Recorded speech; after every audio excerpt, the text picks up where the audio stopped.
une zone de pêche exclusive pour les petits pêcheurs de Madagascar. Sur les côtes de Madagascar, plus de 400 000 personnes vivent directement de la pêche traditionnelle. Ces populations sont vulnérables.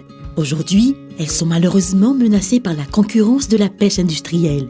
Face à cette situation, elles ont décidé de s'organiser en réseau national et de faire entendre leur voix auprès du gouvernement. Effectivement, il est temps d'agir. La dégradation de la situation des pêcheurs traditionnels est un enjeu mondial.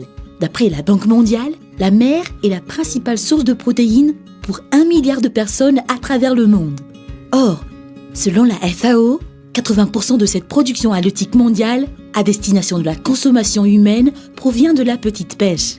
À Madagascar, le littoral est immense, 5200 km, et la pêche est un secteur économique crucial, qui emploie un demi-million de personnes. La très grande majorité, 83%, sont des pêcheurs traditionnels. Ces populations font face au déclin de ressources halieutiques et à la concurrence des bateaux de pêche industriels qui opèrent à proximité des côtes et utilisent parfois des méthodes non durables. Cette situation est aggravée par le fait qu'il n'existe aucune zone de pêche réservée aux communautés de pêcheurs. Déterminés à prendre leur destin en main, les représentants de pêcheurs ont créé en 2012 le réseau MIAR, qui rassemble les communautés côtières de tout le pays qui s'efforcent de gérer eux-mêmes leurs ressources de pêche et les ONG qui les soutiennent. En juillet 2017, 250 représentants des communautés de pêcheurs se sont réunis en forum national du réseau MIAR à Fort-Dauphin, dans le sud du pays. Ils ont adopté officiellement un texte adressé au gouvernement dans lequel ils demandent une reconnaissance de leurs droits en tant que pêcheurs traditionnels. Cette initiative est une première dans l'histoire du secteur de la pêche à Madagascar et pourrait bien faire changer les choses. Les petits pêcheurs de Madagascar demandent au gouvernement malgache la reconnaissance et l'attribution des statuts légaux aux aires marines gérées localement par les communautés, la promulgation d'une loi accordant aux communautés côtières du pays un droit de pêche exclusif sur une bande littorale à définir selon les régions comme le permet la Constitution.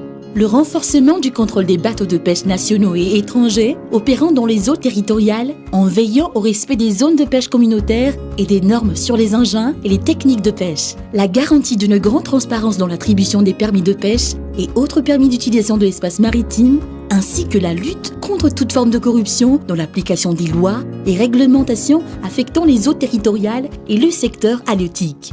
Le renforcement des politiques en faveur de la santé écologique des zones de pêche communautaires, notamment la politique nationale sur la fermeture de certaines pêcheries, poulpes, crabes, langoustes, etc. sur des bases scientifiques. La plupart des pays africains ont déjà défini des zones d'exclusion du chalutage industriel. Une telle mesure contribue pleinement à assurer que les populations de pêcheurs puissent continuer à vivre avec la mer. En plus, la définition de ces zones de pêche est compatible avec un développement raisonné de la pêche industrielle et peut permettre un renouvellement des stocks halieutiques qui bénéficient à tous. Il est donc temps pour Madagascar de suivre cet exemple. Ensemble, engageons-nous pour donner un avenir aux communautés de pêcheurs. Madagascar est déjà un exemple en termes de mobilisation des communautés pour la gestion locale des pêches. Le moment est venu de faire de Madagascar un leader mondial sur la bonne gestion des pêcheries traditionnelles, pour le plus grand bénéfice de la population côtière et du pays tout entier.